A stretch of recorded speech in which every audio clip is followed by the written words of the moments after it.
नमस्कार। हमारे YouTube channel famous stories of the world में आपका स्वागत है।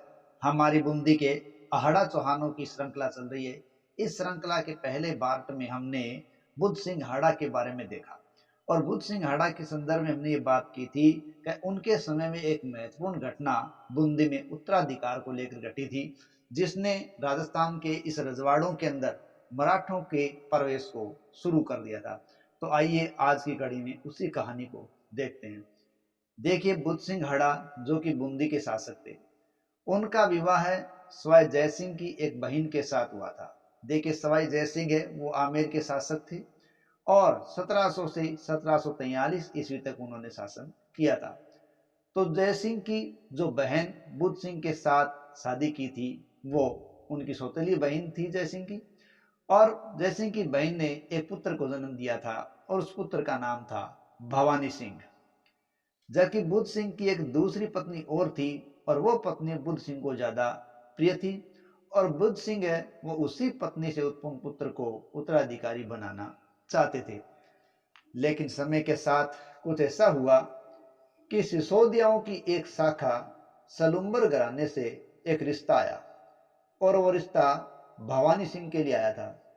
लेकिन बुद्ध सिंह ने इस रिश्ते को मना कर दिया और कारण बताया कि यह पुत्र मेरा नहीं है।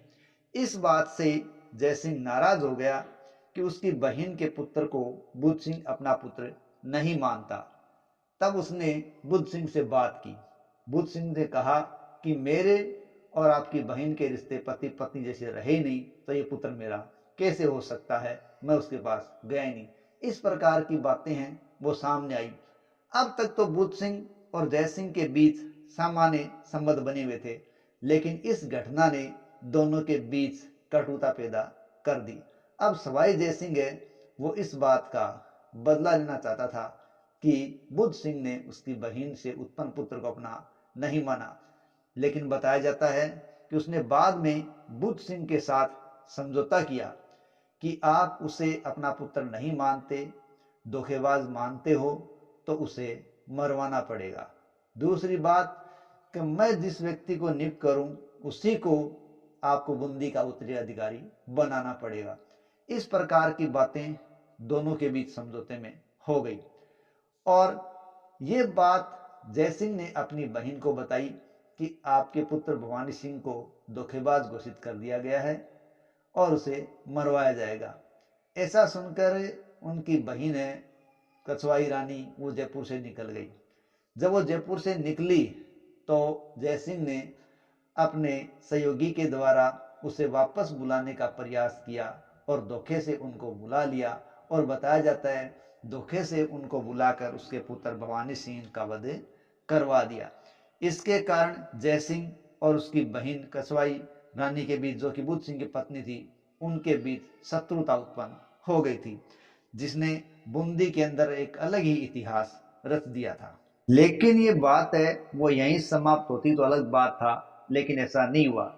ये घनौना प्रकरण है वो आगे बढ़ता रहा। दरअसल बुद्ध सिंह की जो दूसरी पसंदीदा पत्नी थी उसने एक बेटे को जन्म दिया और बुद्ध सिंह ने उसका नाम रखा उम्मेद सिंह।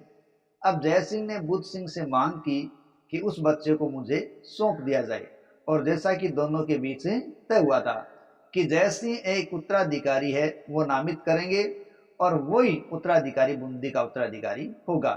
लेकिन बुद्ध सिंह ने अपने पुत्र उम्मेद सिंह को है वो जय सिंह को सौंपने से मना कर दिया। इसलिए मामला और भी बिगड़ गया। इस बिगड़ते मामले के अंदर जय सिंह ने आगे बढ़कर क्या किया, सालिम सिंह हाड़ा नामक बूंदी के एक जागीरदार थे। उन सालिम सिंह हाड़ा के जागीरदार के बेटे दलेल सिंह को जय सिंह ने सितंबर 1729 के महीने में बूंदी की गद्दी पर बैठा दिया। इस प्रकार से बुद्ध सिंह के शासनकाल के अंदर ही जय सिंह ने अपना प्रभाव बूंदी पर बिठा दिया और दलेल सिंह को शासक बना दिया। हालांकि मामला यही नहीं रुका। जय सिंह ने अपनी बेटी का विवाह है वो भी किसके साथ कर दिया, दलेल सिंह के साथ कर दिया। इस प्रकार जय सिंह है वो लगभग बूंदी पर कब्जा करने की स्थिति में आ गया था। तो जय सिंह ने अपनी पुत्री जिसका विवाह दलेल सिंह से किया था उनका नाम कृष्णा कुमारी बताया जाता है। अब इसके कारण यहाँ प्रतिरोध और भी बढ़ गया था और बुद्ध सिंह और जय सिंह के बीच शत्रुता ज्यादा बढ़ गई। हालांकि इस मामले को उदयपुर ने मान्यता दी थी, लेकिन बाद में सालिम सिंह हड़ा ने बुद्ध सिंह के प्रतिरोध को जल्दी समाप्त कर दिया और उनको उदयपुर में शरण लेने के लिए मजबूर कर दिया। 1730 में दलेल सिंह बूंदी के शासक बन गए थे और प्रभावी रूप से बूंदी है वो एक तरह से जयपुर राज्य का एक हिस्सा बनकर रह गया था। इस प्रकार जयपुर है उसका कब्जा अप्रत्यक्ष रूप से बूंदी पर स्थापित हो गया था। दरअसल बूंदी का राजा बनने वाला दलेल सिंह है वो बुद्ध सिंह का ही साला ही था, लेकिन बुद्ध सिंह की जो कछवाई रानी थी वो बहुत चतुर और होशियार थी। उसने कई तरह की चाल चली और अपनी प्रतिष्ठा को बचाए रखा। उसने क्या किया, दलेल सिंह के दूसरे भाई प्रताप सिंह का सामना किया और उसे अपने पक्ष में कर लिया, क्योंकि दलेल सिंह के शासक बनने से उसका भाई प्रताप सिंह भी नाराज था। तो कछवाई रानी ने उसे समझौता किया और उसे मराठों के पास भेजा। प्रताप सिंह है वो सतारा चला गया और सतारा में जाकर साहू महाराज से वो मिला और उसने भवानी सिंह की दुख भरी मौत और उसकी मां के दुख को, जो कि जय सिंह की बहन थी, उसके बारे में बताया और बताया कि वो आपसे मदद प्राप्त करना चाहती है।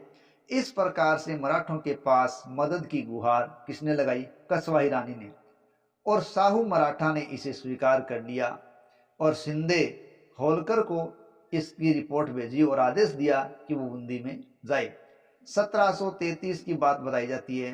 होलकर, राणोजी, पिल्लाजी, जादवराज इनके साथ साथ मालवा के अंदर प्रवेश हुआ और इन्होंने अप्रैल 1734 को क्या किया, शिंदे, चंद्र बाबा, मल्हारा, होलकर इन्होंने अचानक ही बूंदी पर हमला कर दिया और बूंदी पर अचानक 1734 में हमला करके उस पर कब्जा कर लिया।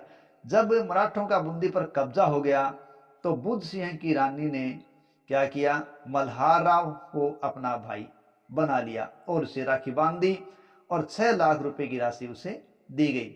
इस प्रकार से मराठों का सहयोग उसे प्राप्त हुआ और राजस्थान की राजनीति के अंदर मराठों का प्रवेश शुरू हो गया।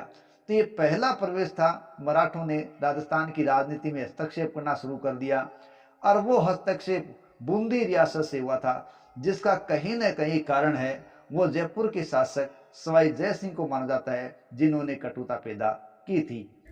इस प्रकार मराठों ने बूंदी में प्रवेश करके कछवाई रानी का सहयोग करके उमेद सिंह को बूंदी का शासक बना दिया। लेकिन मराठे ऐसा करके वापस चले गए और वापस चले गए तो जय सिंह ने वापस उमेद सिंह को हटाया और किसको, दलेल सिंह को वापस बूंदी का शासक बना दिया था और साथ ही साथ जय सिंह ने मराठों के साथ समझौता कर लिया था। तो अब कछवाई रानी ने पुनः प्रताप सिंह को मराठों के पास भेजा, चूंकि अब मराठे और जय सिंह के बीच जो संबंध है वो अच्छे स्थापित हो चुके थे, इसलिए मराठों ने अब वापस आने से इनकार कर दिया था। इस प्रकार दलेल सिंह है वो शासक बना रहा। इधर बुद्ध सिंह है वो अपनी रियासत को खो चुका था और खोकर वो वीराने में भटकने लगा और ऐसा बताया जाता है कि बुद्ध सिंह लगभग 10 साल तक इसी प्रकार भटकता रहा। लेकिन इस भटकाव के दौरान भी उसने जय सिंह को कभी भी चैन से नहीं बैठने दिया और लगातार उसको परेशान किए रखा। इस प्रकार बूंदी की स्थिति बहुत लंबे समय तक वैसी ही बनी रही जब तक कि जय सिंह की मृत्यु नहीं हो गई। जब जय सिंह की मृत्यु हो गई उसके बाद बुद्ध सिंह के पुत्र उमेद सिंह है वो बूंदी की गद्दी वापस प्राप्त करने में कामयाब हुए और उनके वापस गद्दी प्राप्त करने से या उमेद सिंह के बूंदी के शासक बनने से 18 वर्ष तक चले लंबे संघर्ष का अंत हुआ और 1748 में पुनः बूंदी बुद्ध सिंह हाड़ा के पुत्र उमेद सिंह के हिस्से में आ पाई और बूंदी का ये विवाद कुछ समय के लिए रुक पाया। लेकिन इस विवाद ने राजस्थान के इस रजवाड़े में मराठों को हस्तक्षेप करने का भरपूर अवसर दे दिया था